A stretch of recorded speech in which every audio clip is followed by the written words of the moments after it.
Okay, so let's dive into this. What we're doing today is really unpacking this, well, pretty wild moment in the entertainment world. Yeah. The reaction, the speed and the intensity of it across Hollywood after Disney and ABC suspended Jimmy Kimmel.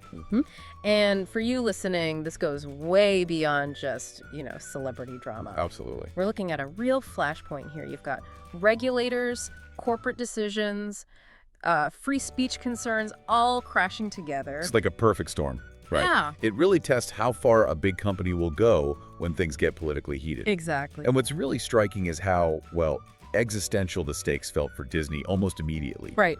Suspending Jimmy Kimmel Live. That was September 17th. It wasn't just some HR thing. It felt like it triggered this huge internal fight. And it was prompted from the outside. Yeah, directly. By political pressure. Specifically, the FCC chairman, Brendan Carr, weighed in after a monologue Kimmel gave just the week before. Okay, that timeline's critical then. The pressure built fast. Super fast. So we got to start right at the beginning, the core issue, to really get why the backlash was so huge. It's all about the murder of Charlie Kirk. That's the trigger. Yeah. The murder itself happened September 10th at Utah Valley University. Conservative organizer Charlie Kirk. And the suspect charged was a 22-year-old Tyler Robinson. And Kimmel talked about this on his show. He did. And his specific comments are what drew that regulatory attention, that fire. So let's get specific. What exactly did Kimmel say? Because the wording seems absolutely crucial here. So in the monologue, Kimmel claimed, and this is the quote, that the MAGA gang was desperately trying to characterize this kid who murdered Charlie Kirk as anything other than one of them. Okay. So he's strongly suggesting a political motive there, a right-wing motive. That's the clear implication, yeah. And here's where we need to be really careful, just report impartially based on the sources. Because the whole controversy, the reason the FCC even got involved was this claim that Kimmel was, misrepresenting the facts about Robinson's politics. Exactly that.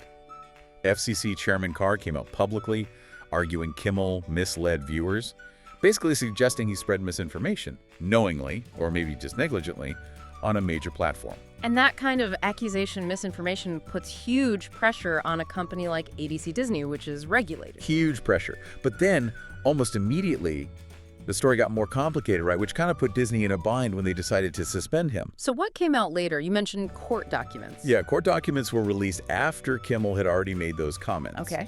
And our sources confirm those docs included testimony from Robinson's own mother. And what did she say? She told the police that actually over the past year or so, her son had started to lean more to the left, becoming more pro-gay and trans rights oriented. Wow, okay. So that is critical context. It flips the narrative. You've got this incredibly charged, tragic event. You have a major host making a strong claim, linking it politically to one side. And then you have evidence emerging that seems to, contradict that specific link. Right. And that contradiction gave the FCC chairman the opening, the leverage, to push hard, to accuse Disney of letting misinformation spread in a really sensitive political climate. And Disney's reaction was swift. Suspension just days later. Almost immediate. Right. And that move, the suspension, it was like hitting a tripwire inside the company. Yeah. The reaction wasn't just a few disappointed tweets. It felt like immediate, coordinated pushback, rebellion almost. Some of their own stars. From the biggest names, the people who make billions for Disney. They're Marvel stars, Star Wars people, the Disney Plus talent. The scale of it was staggering. It felt less like just defending a friend and more like, declaring war on the company censoring itself. It's a fascinating power play. Usually you see maybe some vague supportive messages, right? Sure. But this felt different. It was strategically aimed at Disney's weak spots, their stock price, their streaming subscribers, even their future projects. Okay, let's break that down. The financial threat first. Mark Ruffalo, the Hulk, one of their biggest MCU assets, he posted on Threads, this was September 20th, and he directly linked the suspension to Disney's stock. Yeah, he basically turned the corporate playbook back on them. He warned the stock would go down a lot further if they canceled the show for good. Wow. And then he added this really dramatic line. Disney does not want to be the ones that broke America. So positioning Kimmel's show as somehow vital to American culture and its cancellation as a threat to Disney's finances and reputation? Exactly. Playing hardball. And then you had the direct hit on the subscribers. Mm. Tatiana Maslany, She-Hulk herself, she went straight for the streaming service, right? Mm. Told followers on Instagram to cancel your Disney Plus subscriptions. Yeah, I mean, that's pretty unprecedented. A star telling fans to actively hurt the company's bottom line like that. Direct financial activism. Absolutely. And it wasn't just money, was it? It felt like a threat to their whole brand, their creative future. Totally. Think about Pedro Pascal. He's huge for them. Mandalorian, upcoming Marvel movies like Avengers, Doomsday. He posted right away using hashtags like defend hashtag free speech and defend hashtag democracy, framing Disney's action as like fundamentally anti-democratic. And then Olivia Rodrigo chimed in. Massive star, came up through Disney Channel, had a Disney Plus doc. Yeah, her voice carries huge weight, especially with younger audiences. She condemned it as blatant censorship and abuse of power, stood up for free speech. When you get the pop icons involved, that brand damage spreads fast. It really does. And maybe the biggest punch was the threat of creatives just walking away. You mean Damon Lindelof? Yeah, Damon Lindelof, creator of Lost for ABC, huge name. He said he was shocked, saddened, and infuriated. And he threatened to stop working with them. Flat out said he wouldn't work with Disney again if they didn't reverse the suspension. That's a direct threat to their pipeline of high-level talent for future shows and movies. So you see the pattern. Outside pressure leads to a corporate decision, which then triggers this massive internal revolt threatening money, subscribers, and future talent. Exactly. But it wasn't just Disney talent feeling this way. The whole late-night community seemed to see it as a bigger warning sign. Yeah, what was the reaction there? Well, they definitely picked up on the theme of corporate cowardice, basically. Bill Maher summed it up pretty bluntly. What did he say? He said, ABC stands for always be caving. Ooh, that's cutting. Yeah, and that quote just took off. Became instant shorthand for how the industry saw the decision buckling under political pressure. Jay Leno also weighed in, the former Tonight Show host. He did. Said he was on Jimmy Kimmel's side and then added something pretty telling. Usually it's the truth that winds up getting canceled. That speaks volumes, doesn't it? The fear that truth gets sacrificed for politics. And Conan O'Brien, he posted on X, stressing this should worry everyone, not just left or right. What was his point? That the suspension itself and any hint that they might try to silence other hosts critical of the administration, well, that's just fundamentally wrong, regardless of your politics. And then David Letterman really went for it. He was speaking at the Atlantic Festival. Yeah, Letterman didn't hold back at all, called ABC's decision ridiculous. What was his main charge against them?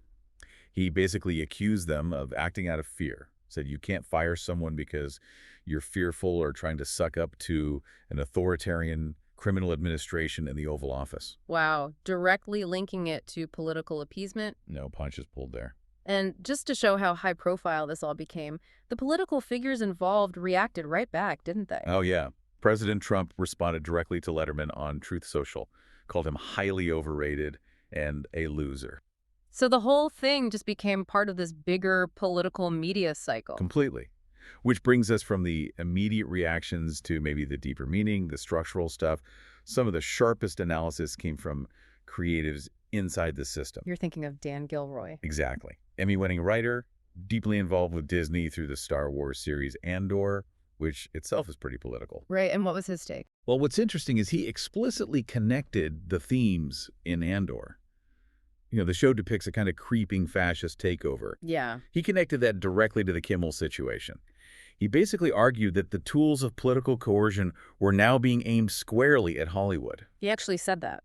Yeah, he wrote that Donald Trump's tools of governance, coercion, and intimidation have found focus on Hollywood, suggesting the industry itself is now a major target. That's a pretty chilling assessment from someone working on major Disney projects. It is. And he broke down how he thought Disney was pressured into compliance.